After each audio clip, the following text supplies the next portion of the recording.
ഞാനെപ്പോഴും സമവായത്തിൻ്റെ ആളാണ്. കാരണം നമ്മൾ പൊളിറ്റിക്സിൽ നിൽക്കുമ്പം you have to carry everybody. അതാണ് എൻ്റെ ചിന്ത. കോൺഗ്രസ് എപ്പോഴും അങ്ങനെയാണ്.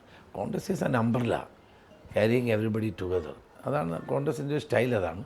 തന്നെയുമല്ല, നമ്മൾ സമൂഹത്തിൽ ജീവിക്കുമ്പോൾ എല്ലാവരെയും നമ്മൾ ഉൾക്കൊണ്ട് പോകണം.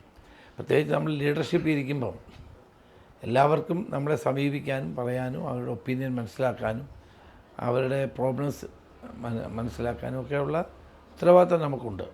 അപ്പോൾ അതുകൊണ്ടാണ് ഞാനെപ്പോഴും ആ ഒരു നിലപാട് പിന്നെ we are living in an year of coalition. അപ്പോൾ കൊയിലേഷനകത്തൊക്കെ എപ്പോഴും എന്താണ് കൂടുതൽ കൺസെൻസസ് വേണ്ടി വരും. അപ്പോൾ അതുകൊണ്ട് എൻ്റെ ഒരു ലോങ് എക്സ്പീരിയൻസ് ഉണ്ടല്ലോ പാർട്ടിയിൽ. അപ്പോൾ അതുകൊണ്ട് I was made automatically like that. മനഃപൂർവ്വമൊന്നും അല്ല. പക്ഷേ എന്നാൽ പോലും നമുക്ക് പാർട്ടിയുടെ നിലപാട് തന്നെയാണ് എപ്പോഴും. പാർട്ടി താല്പര്യങ്ങൾ ഉറച്ചു നിൽക്കുമല്ലോ.